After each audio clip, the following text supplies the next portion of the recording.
My name is Claire Whitmore, and I was 35 when my divorce became official. Minutes after leaving the courthouse, I stood on the front steps gripping the signed decree with trembling hands. Before the ink had fully dried, I called my father. "Fire every one of the 27 employees my former in-laws planted in our company," I said. My father, Edward Whitmore, had founded Whitmore Structural Steel in 1988 with nothing but a rented warehouse, borrowed equipment, and relentless determination. On my 30th birthday, he transferred 25% ownership to me, saying it wasn't just an inheritance, but a responsibility I had to protect. 8 years earlier, I had married Nathan Mercer. During our first family dinner, his mother, Vivian Mercer, hinted that our business should become a family opportunity. She constantly praised Nathan's cousins, nephews, and lifelong friends, insisting they deserved positions because they were trustworthy. Slowly, I recommended them, believing I was strengthening family ties. One by one, Mercer relatives filled payroll, procurement, logistics, accounting, and internal auditing. My father trusted my judgment completely and never questioned why so many new hires shared my husband's surname. Years later, irregularities began appearing. Vendor invoices disappeared.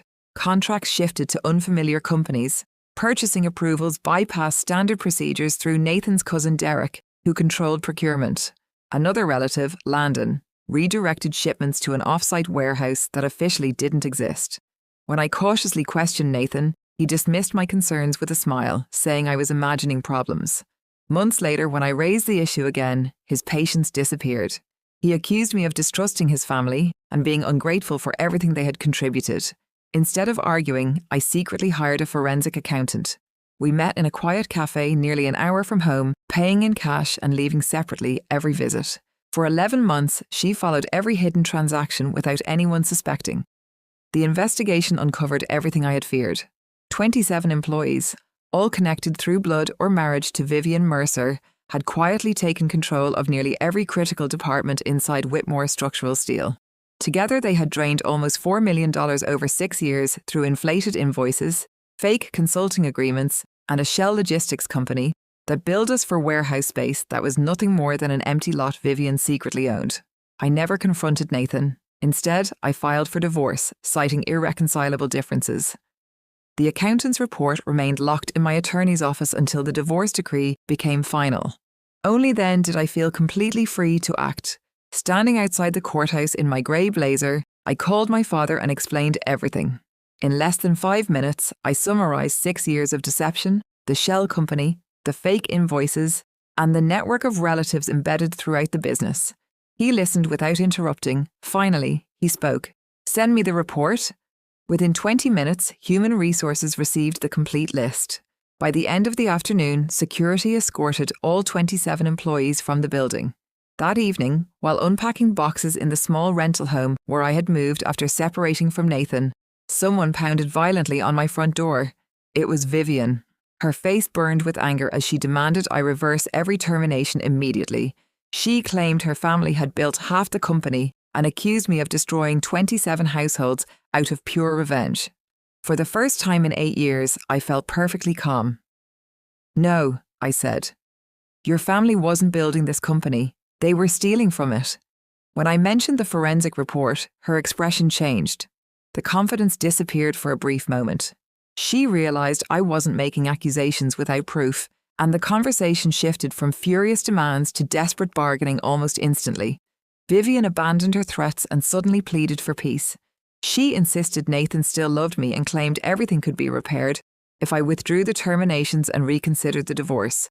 I almost admired how quickly she switched from intimidation to sympathy. I shook my head. "The divorce is final," I said. "The dismissals are final. If anyone wants to challenge them, we'll settle it in court.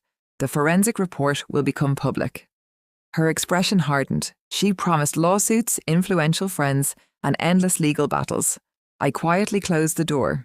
The following months tested our resolve. Removing 27 employees left entire departments understaffed, forcing us to rebuild procurement, accounting, logistics, and payroll almost from scratch. My father hired an experienced operations director named Gavin Rhodes to restore order while we carefully recruited qualified replacements. The results appeared almost immediately. Shipment delays disappeared. Vendor expenses dropped nearly 18% after fraudulent contracts were cancelled and replaced through competitive bidding. Every evening, my father called with another encouraging report, sounding lighter than he had in years. Nathan contacted me only once. His voice carried regret rather than anger. He asked how I was doing, but never defended his mother or the fraud. I answered honestly. I'm finally at peace. He wished me well and never called again. The lawsuits Vivian promised never happened. After reviewing the evidence, her attorney warned that pursuing legal action could expose everyone to fraud investigations. Within months, Derek and Landon moved away, while the shell company quietly dissolved. 6 months later, Whitmore Structural Steel celebrated its strongest quarterly profits in company history. Every position was earned through ability instead of family connections. That spring, my father promoted me to president. Standing inside the same warehouse where he had started the business decades earlier, I wore the grey blazer from the courthouse. This time, it represented something entirely different. I hadn't simply reclaimed a company, I had finally reclaimed my life.